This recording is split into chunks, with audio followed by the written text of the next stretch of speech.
Yeah, you were telling me last time we talked that it took, what, about 2 years to do Yeah, it was it? like 2.5 years. You did, like, pretty much everything yourself, right? Well, Like, Josh Freese played and drums on the then, record, and my friend Danny helped me. He was, he's one of my best friends, and I'd be talking to him about it anyway, so I might as well just have him be executive producer on the record. And he's, would help me look at songs in a different light. right. And my friend Matt Skiba helped me out writing on a song, and Jenna Napolitano from Harmony One. Matt's an Alkaline Trio. And Pazlin Chalten, who was in ABC back in the day, and she's in the entrance right now. Yeah, I had great collaboration, but for the time spent, it was 1% of the time. Right. And so for the most part, it was me kind of second guessing and trying to make sense of what this is going to be and who I'm going to, what is this band project going to appear as. And so far, I haven't. Even on the road and promoting this thing, I've just let it kind of organically happen. It hasn't been some fierce campaign of sorts. It's growing steadily, and it's nice, and there's people that really appreciate it, and that makes it worthwhile. Really, for me, it's been a really great half a year so far. Definitely. So how about, like, in the future, I know it's a little early to be talking about the next album already, but is there anyone, like, producers-wise or anything that you would like to work with? I'm sure there is, and I don't know. I think, again, those things will happen organically. I don't know exactly how they'll go down. For the most part, I do seem to write better on my own, just so there is... when it comes to this stuff, I think... Like, there's a song I wrote, I just mentioned this like an hour ago, that as far as ABC goes, I don't know what we'll do, but Maynard and I have talked about writing some songs. We haven't really discussed touring at all, but I think I've started what will be the next Perfect Circle song, like The Last Night Flying Here, and it's just that I wrote this guitar riff and drum on a little handheld recorder like a year and a half ago, maybe a year ago. And I didn't even think much of it, and it just hit me. It totally hit me last night. I was like just searching through all my files on my computer and heard it, and I was like, wow, there's something there, and I didn't hear it before. And I think that is why I write better on my own. Like, I don't really know exactly. I'm not the fastest, worker. I don't have that kind of assembly line kind of thing.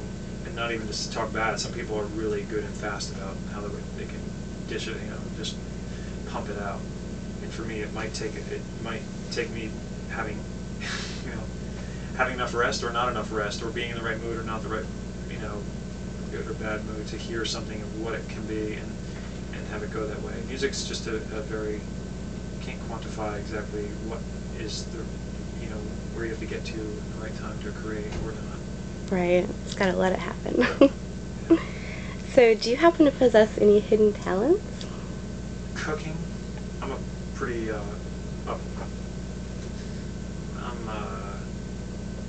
not shy about cooking. I'm a pretty good cook.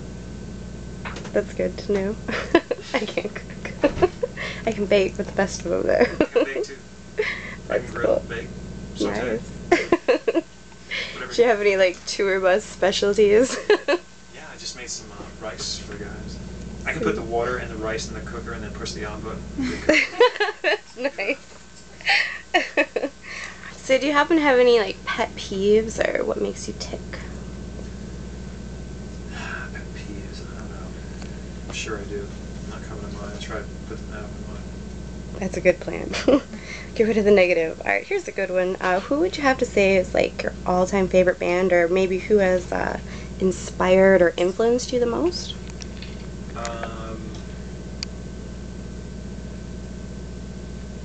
That's so, I don't know. Of course I've been asked that question, and I never... Or maybe, like, top 3. I know it's hard to pick just one. Because all time is too much. There's things that are more current, that are more heightened for me, like, to inspire. I really like MGMT. Me too. And I'm really glad they're getting, their due right now. And I think I like that it's kind of kind of like to listen to it out of focus a bit, if that makes any sense. Band of Horses was another one that I really liked, and it was really helpful in writing this record. And GMT is helping me kind of break that barrier to get writing again. And in the same way, if you would take your eyelids down and kind of look at something out of focus, I kind of listen to them out of focus and try and just see what, you know, see what happens. I don't even know how to explain that whole phenomenon, but like, it just kind of helps me listen to it in this kind of dazed state and then go on to try and write some original music too. Cool. So if you could tour anywhere in the world with any other bands, what bands would you pick and where would you go? I've never toured in South America yet. I've been, you know, around the world quite a bit. Mm-hmm. I've been wanting to go to Argentina in particular, but you know, a lot of South America. I recommend so Central America too. Costa Rica. I would say Depeche Mode in Argentina. How about that? That would be amazing. I'll be there. You let me know. Alright, last thing I got for you today, is there anything that you would like to say directly to your fans?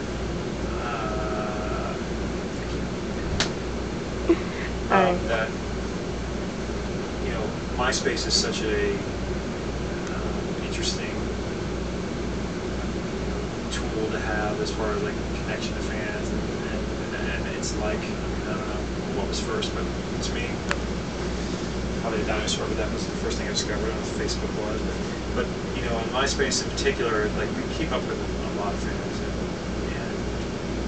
and all of us, all five of us, kind of write back, and we get a lot of, oh my God, I can't believe you actually responded, and I kind of sometimes go like, I can't believe people don't more. I mean, obviously, people, you know, we're not that big a band, so it's not that you have 100,000 or so, you know, people writing in every day, so it makes it a little easier, but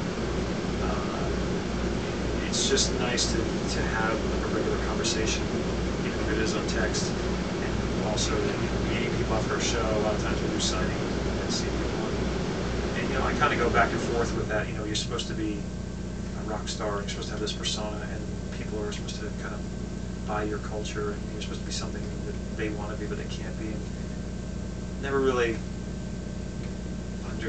exactly understood that. I mean, I kind of understand it, but like it doesn't. I don't know. I guess I'll never be Gene Simmons. And, you know, like there's not to disrespect Detroit, sorry, but you know, just you are who you are. And I think it's like you got to stick with that. And this is who I am. So thanks for listening. Yeah. Well, thank you for having us. We really appreciate it, and can't wait to see the show tonight. So excited. So I will leave you with that, and you have a great night.